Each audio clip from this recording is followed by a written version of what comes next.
berjumpa kembali bersama saya Kori Albanjari di podcast Basnas Kalimantan Selatan. Baik sahabat Basnas, saat ini saya sedang bersama Bapak Wakil Ketua Bidang 2 yaitu Bapak Haji Gurdani Syukur. Assalamualaikum Bapak. Waalaikumsalam warahmatullahi wabarakatuh. Senang bisa bertemu Pia. Alhamdulillah juga saya juga senang nih. Alhamdulillah. Gimana Ramadannya Pak? Alhamdulillah kebetulan diberikan kesehatan dan bisa berpuasa dengan baik. Mudah-mudahan tunai sebulanan penuh nih. Amin ya Rabbal Alamin. Mungkin bisa dijelaskan dulu Bapak kepada para sahabat kira-kira di bidang 2 ini menangani tentang apa Pak di Basnas Pak? Oh ya, kebetulan kami diberikan amanah di bidang 2 itu pendistribusian dan pendayagunaan zakat, infak dan sedekah. Jadi kalau istilah orang kampung itu untuk menyemani orang nih, membantu orang yang memerlukan. Bidang pendistribusian dan pendayagunaan. Dan itu kontak dengan masyarakat berarti ya Pak ya? Ya mudah-mudahan. Oke. Nah kira-kira Bapak ini kan zakat ini adalah rukun Islam yang keempat begitu. Iya. Nah kira-kira dalam mengemas program di bidang 2 agar tersalurkan dengan baik, kira-kira adakah syarat-syarat dan ketentuannya Pak? Iya, terima kasih. Memang sebagaimana yang dijelaskan tadi bahwa penyaluran zakat itu sudah ditentukan dalam Al-Quran. Jadi tidak bisa menyimpang dari itu. Oleh karena itu Basnas sebagai lembaga pemerintahan non-struktural yang mengelola, yang diberikan amanah untuk mengelola zakat, infak dan sedekah. Dan tentu saja seyogianya sudah sepentasnya itu menjadi contoh teladan. Dan artinya menjadi orang yang terkemuka dalam rangka untuk memberikan kesejahteraan terhadap para mustahik. Oleh karenanya ada 3 prinsip yang harus kami lakukan di dalam pelaksanaan pendistribusian dan pendayagunaan ini. Yang disebut dengan istilahnya itu 3 aman. 3 aman ya. Jadi aman syar'i, aman regulasi, dan aman NKRI. Masya Allah, aman NKRI. Iya. Maksudnya yang pertama Pak aman? Ya aman syar'i itu adalah penyaluran dan pendayagunaan zakat itu sesuai dengan koridor hukum yang sudah ditentukan. Artinya tidak bertentangan dengan hukum Al-Quran dan As-Sunnah. Jadi itu artinya sesuai dengan syar'i. Kemudian aman regulasinya yang dilaksanakan itu sesuai dengan peraturan dan perundang-undangan yang berlaku sebagai payungnya, payung hukumnya. Nah kemudian aman NKRI itu adalah pelaksanaannya itu tidak mengganggu dan tidak mengancam kepada keutuhan negara Indonesia. NKRI. Jadi tadi baik pendistribusian dan pendayagunaan harus melewati 3 syarat tersebut.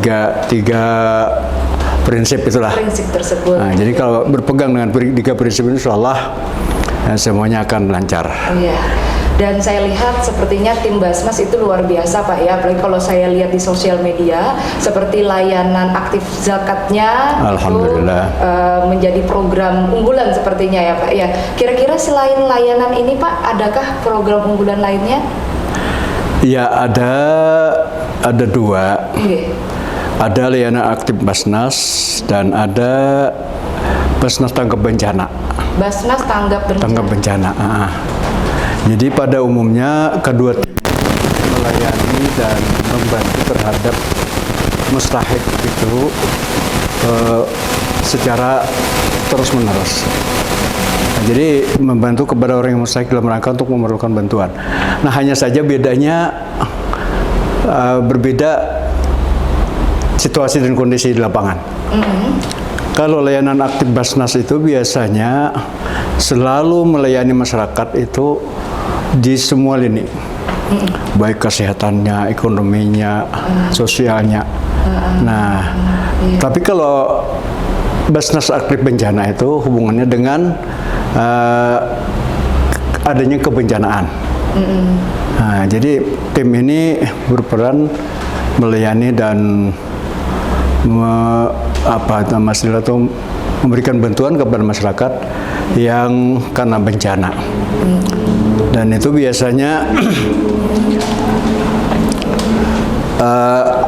diawali dengan mulai pra bencananya, kemudian tanggap bencananya waktu bencananya, dan kemudian pasca bencana. Pasca bencana. Iya. Jadi itu yang diberikan bantuan kepada mereka yang tertimpa bencana. Tahun lalu itu kita ada banjir, berarti berperan juga Basnas Iya. pada waktu itu. Alhamdulillah, Basnas pada saat itu menjadi pemeran utama malah. Masya Allah. Dan kami sendiri sempat ke Berabai itu daerah. Pimpinan ya Pak ya? Iya, daerah namanya kampungnya itu Masiraan. Masiraan daerah Pejukungan itu. Nah, jadi itu kebetulan di lain sudah kering, tapi di sana masih tenggelam. Masih tenggelam. Iya. Yang lainnya sudah mulai surut, yang lain di sana masih dalam. Yang masih dalam. Sehingga masih perlu sentuhan-sentuhan. Iya. Teman-teman dari apa tadi namanya Pak? Basnas tanggap bencana. Tanggap bencana ya, Basnas tanggap bencana. Kalau misalnya dari sisi Kemustahik untuk pendaya gunaan itu program apa saja Pak? Pendayagunaan Mustahik, pendayagunaan. Ya, ada misalnya pendayagunaan ya. Ada penyaluran, ada pendayagunaan, dan ada pendistribusian. Nah, jadi ada di bidang penyalurannya ada dua, ada bidang pendistribusian dan ada bidang pendayagunaan. Nah, kalau bidang penyaluran itu biasanya dilakukan memberikan bantuan kepada yang banyaknya konsumtif itu. Nah, tapi kalau pendayagunaan itu biasanya dilakukan kepada orang yang sudah dianggap sudah ada teratasi bidang keperluan dasar itu. Nah, jadi sudah ada terpenuhi keperluan dasar, lalu mereka diberikan untuk bisa menambah kegiatan itu. Seperti modal. Ya, modal. Jadi ada begitulah. Dan tadi ada kegiatan rutin layanan aktif zakat, dan kalau ada bencana ada Basnas tanggap bencana gitu kan Pak ya. Memasuki kita berada di bulan Ramadan ini yang identik dengan zakat, kira-kira kegiatan dari bidang pendistribusian dan pendayagunaan itu apa saja Pak? Iya. Jadi karena tadi ada dua macam, ada penyalurannya dengan pendistribusian dan ada pendayagunaan. Nah, jadi untuk di pendistribusian ini untuk tahun ini ada 6 program sekaligus dilakukan pada menjelang puasa ini. Nah, jadi diantaranya program adalah hidangan berkah. Hidangan berkah. Iya, hidangan berkah Ramadan itu. Jadi hidangan berkah Ramadan ini disediakan secara cepat dan diantar langsung ke rumah mustahik. Iya. Dan kita untuk Banjarmasin itu kan 1000 sungai, berarti juga ke pinggiran-pinggiran. Iya. Bagi orang yang betul-betul memerlukan itu kalau dibantu, dan itu pelayanan cepat. Nah, jadi diantar langsung ke rumah. Masya Allah. Rumah mereka. Itu pada jelang berbuka mungkin ya? Bisa jelang berbuka sesuai dengan kebutuhan mereka. Kemudian yang kedua ada program Paket Ramadan Bahagia. Paket Ramadan Bahagia. Nah, itu namanya aja Paket Ramadan Bahagia. Itu dan rangka untuk membahagiakan masyarakat. Masya Allah. Iya. Ini apa saja tuh Pak? Nah, itu paket sembako biasanya. Nah, paket sembako. Dan untuk tahun kemarin itu Basnas menyediakan ada 1.700 paket. 1.700 paket. Tahun 2022 ini direncanakan disediakan 2.000 paket. 2.000 paket. Ya, dan itu seluruh kabupaten Pak? Iya. Jadi 13 kabupaten kota itu dilibatkan di sana, disalurkan ke sana. Walaupun tidak semuanya dibagi-bagi lah. Kemudian yang ketiganya Tiras Sehat. Program Tiras Sehat itu memberikan bantuan kesehatan kepada orang yang betul-betul memerlukan kesehatan, terutama yang berhak atau para mustahik tadi, para fakir miskin atau yang memang harus kesehatannya terganggu, kesehatannya harus diberikan perawatan, ya sudah diberikan. Nah, kemudian yang keempatnya adalah bermanfaat Al-Quran.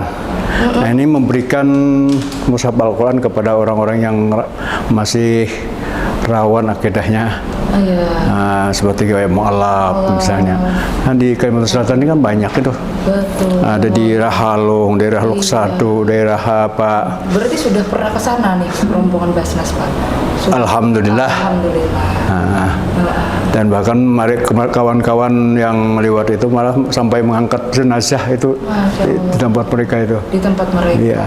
Jadi ya mereka itu sangat memerlukan bantuan. Nah, karena itu pendistribusian Al-Quran juga difokuskan ke sana yang lebih banyak. Ya walaupun tidak mengecampingkan bahwa di daerah lain pun juga banyak orang yang kadang mushafnya sudah rusak. Nah, itu kan perlu diberikan pergantian kembali. Kemudian yang kelimanya gerakan bersih masjid.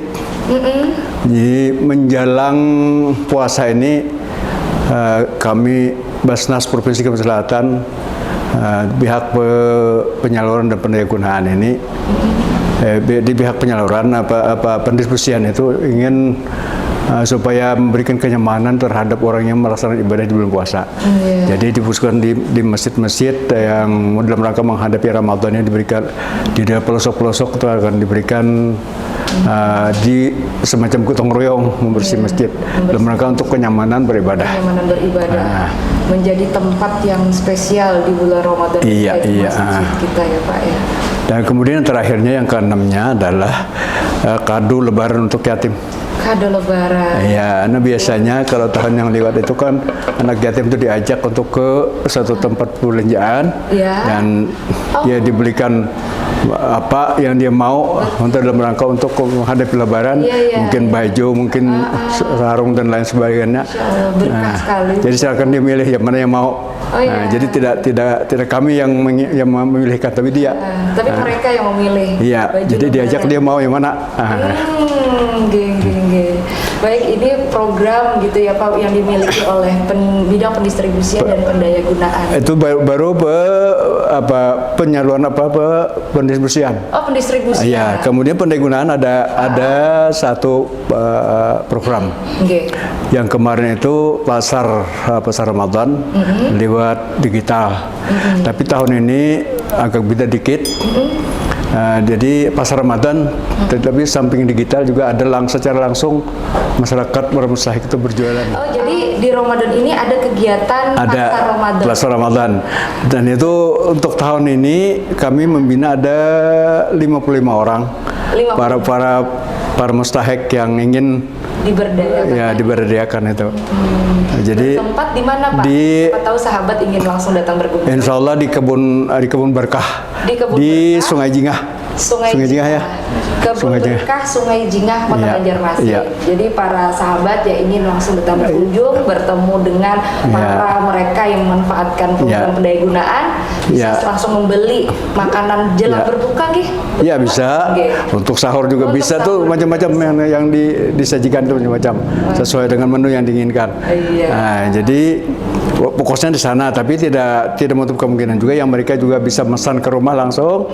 Nah, jadi mereka yang berjualan di tempat lain juga, tapi dalam rangka pelayanan bagi orang yang bagi memberdayakan orang yang mustahik tadi. Iya, lewat digital tadi ya Pak. Ya. Baik lewat digital tuh langsung jualan langsung. Langsung orang beli. Kalau di kita kan kalau orang memesan bisa diantar. Nah, bidang pendistribusian dan pendayagunaan ini sepertinya erat sekali dengan bidang satu, yaitu pengumpulan. Artinya ada mutualisme. Kalau pengumpulannya ada, insya Allah kegiatan jalan. Kalau kegiatan pengumpulan dan distribusi ini impactful, maka akan mendapatkan kepercayaan penuh dari masyarakat dan akan banyak orang yang menitipkan. Nah, kira-kira bagaimana Pak selama ini cara meningkatkan dan mendapatkan kepercayaan dari masyarakat yang dilakukan bidang dua? Sebenarnya antara pengumpulan dengan pendistribusian itu tidak bisa dipisahkan. Jadi secara otomatis itu kaitannya erat. Pendistribusian tidak bisa berjalan kalau pengumpulan tidak ada. Begitu juga orang tidak percaya dengan pengumpulan kalau tidak dengan penyalurannya yang tepat sasaran. Betul. Nah, oleh karena itu Salah satunya adalah dalam rangka untuk itu mempublikasikan semua kegiatan. Transparansi. Nah, ya, sekaligus kan sebagai laporan secara tidak langsung laporan kepada masyarakat tentang pengelolaan zakat yang diamanahkan kepada Basnas. Nah, jadi dengan demikian juga di samping juga para pengumpul itu mempromosikan tentang mereka yang akan memberikan yang bisa mengambil manfaat itu. Dan di samping juga para penyalur sedia atau pendistribusian seperti kami juga diminta untuk ikut langsung mendistribusikan supaya mereka tahu bahwa bahwa ini memang pekerjaan Basnas yang bersama-sama dengan masyarakat yang mustahik gitu deh. Mungkin hanya ini Bapak pertemuan di podcast kita. Terima kasih. Terima kasih atas kesempatan yang Bapak berikan. Ya. Jadi selamat berpuasa Bapak. Selamat berpuasa. Mudah-mudahan kami tetap sehat. Amin. Amin. Di Basnas itu tempat terkumpulnya semua doa dan keberkahan. Amin. Ya makanya tetap sehat dan mudah-mudahan Bakari juga. Amin. Sahabat Basnas, itu tadi podcast kita bersama Wakil Bidang 2 yaitu Bapak Haji Gurdani Syukur. Terima kasih sekali lagi Bapak. Terima kasih sama-sama. Mudah-mudahan kita tetap sehat dan bisa menjalankan ibadah puasa dengan baik. Amin ya rabbal alamin. Para sahabat, jangan lupa subscribe, like, komen, dan share podcast ini. Dan bagi Anda yang menyaksikan podcast ini, barangkali ini adalah jalan Tuhan mempertemukan Anda, mentakdirkan Anda untuk segera melakukan zakat infak sedekah kepada Basnas Kalimantan Selatan.